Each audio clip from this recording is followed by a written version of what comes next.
It was a cold autumn evening in San Francisco, the type of night that sent chills through the bones. The fog crept down from the hills, swirling in the streets, wrapping the city in an eerie, ghostly blanket. But the fog wasn't the only thing that made people uneasy that night. It was the shadows and something more unsettling that lurked in them.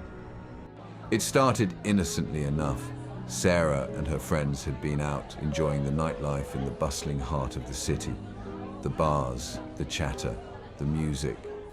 But as the night wore on, Sarah began to feel something strange, as if someone was watching her, even when she wasn't looking. She brushed it off at first, chalking it up to the exhaustion of a long night. But then she noticed him. A man standing across the street from the bar, completely still, his eyes locked on her. His face, though, it was wrong. His face was featureless. Sarah tried to shake it off, thinking maybe it was just the alcohol. But as the night went on, the strange feeling wouldn't leave her. The man stayed there, motionless, watching her. Every time she looked away and then back again, he was a little closer. It was as if he was silently following her, getting closer with each glance. Soon, it wasn't just Sarah who noticed. Her friends did too. They couldn't explain it, but the figure in the distance felt wrong, more wrong than anything they'd ever felt before. It wasn't just the facelessness.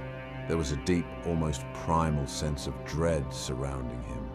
Feeling uneasy, the group decided to leave, walking through the fog-choked streets, trying to brush off their fears.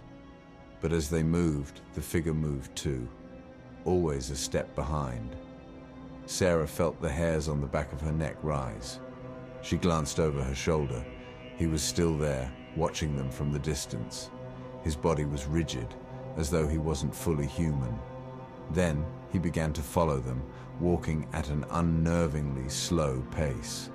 No expression, no change in his body language, just that hollow, empty gaze.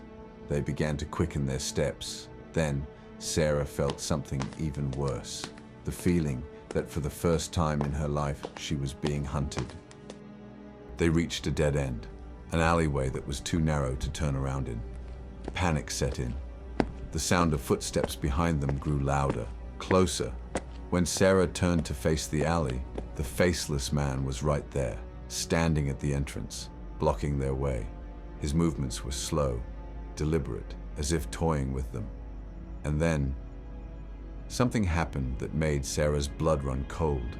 He lifted his arms, his body stiff as if he was some kind of puppet, and he reached out, slowly extending a hand toward her, his finger pointing directly at her. The same eerie, chilling sensation she had felt earlier surged through her. This was not just a man.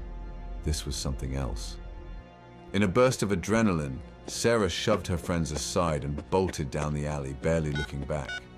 When she glanced over her shoulder, the faceless man was gone, as if he had never been there. The alley was empty, silent. But Sarah knew, she felt, that he was still out there, watching.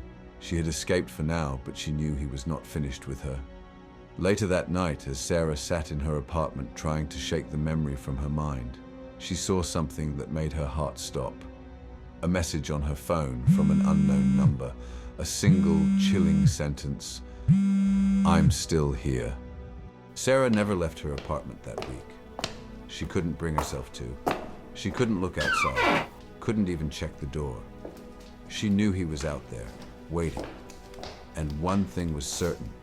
This faceless man, this thing, wasn't just a figment of her imagination. He was real, he was here, and he would find her again. In San Francisco, in the shadows of the city, there are things you cannot explain, things that should not be.